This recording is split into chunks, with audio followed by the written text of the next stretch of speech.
several celebrities have recently opened up about their personal health issues, which led us to ask, can that actually happen to me? Yeah, so Dr. Wendy McDonald is here to help us understand all these cases and what's going on. Good morning. Thanks for coming in. Thanks for having me. How you feeling? You guys too.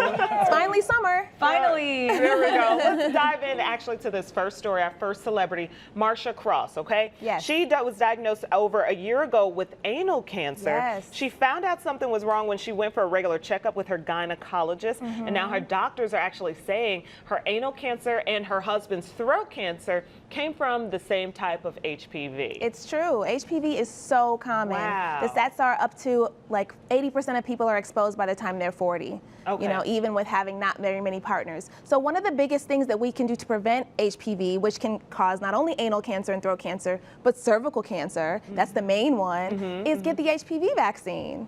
Yeah. And is it pretty common? Is like this out of all of the, I guess different cancers. Okay. Yeah, it is. I mean, anal cancer is actually not very common.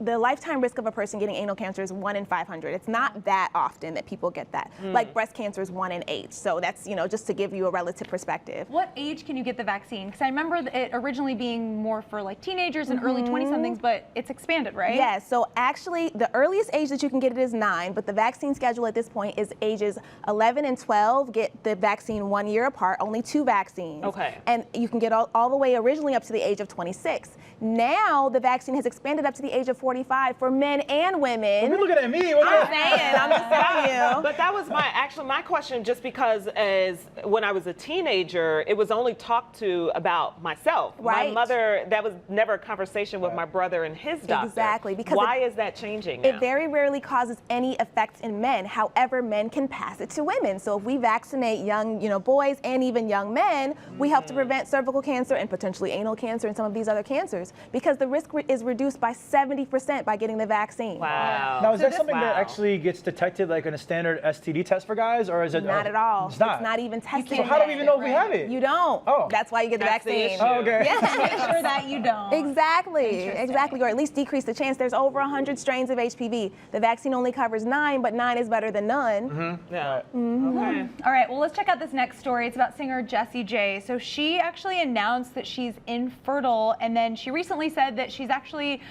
changing up her diet and exercise and just basically changing up her whole lifestyle to try to help her fertility. Yes. How does that work? Is that realistic? It is. So I don't know what she actually has. I'm not her doctor, but I can only guess that what could be going on with her and what certain fertility issues that can be affected by your diet could be. One of them is polycystic ovarian syndrome. Polycystic ovarian syndrome causes a person to not be able to release an egg every month, which you need an egg in order to conceive. Yeah. And actually dietary changes, especially low sugar, low like diabetic kind of diets, people who are trying to like not have high blood sugars, can actually improve that syndrome. It can actually help you to ovulate more often. So I don't know if that's what she has, but that is something that can happen. That's one of the things that's common. So could if she did have something like that, could she just have artificial insemination or something? She could have artificial insemination. There's also a way to actually stimulate the eggs to release the ovaries to release eggs with hormones. There's a way to like help to promote your own fertility in that space.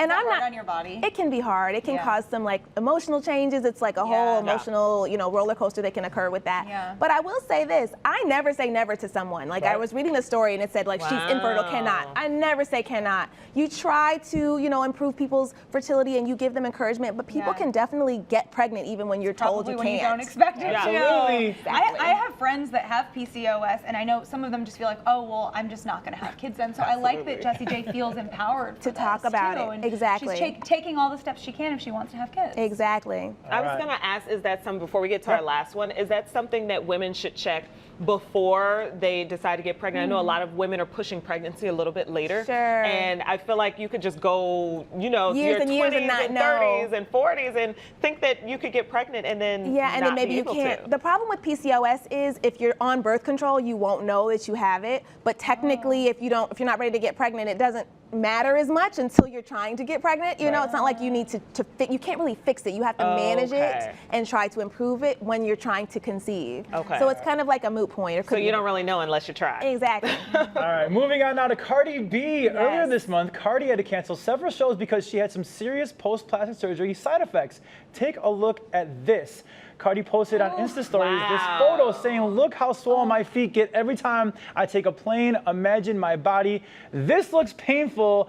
She had liposuction and breast augmentation, but is that the side effect? Your feet get that swollen? They can be that swollen. Liposuction can definitely cause an increase in like edema. That's called edema, which is fluid retention. And if you don't rest, it can take 4 to 5 weeks to go away, even with resting. And if you don't, it can definitely stay and pool and cause a problem. But one thing that I was suspecting that could be going on with the Cardi B's of this world is these waist trainers that people wear often. Waist trainers can also cause pain and swelling in the legs. Oh, wow. So I would encourage, and I don't know if she is, but I would encourage her to give that a break as well. In addition to not like going and going to these shows when she shouldn't and performing, she should let like everything just rest. Does that include Spanx?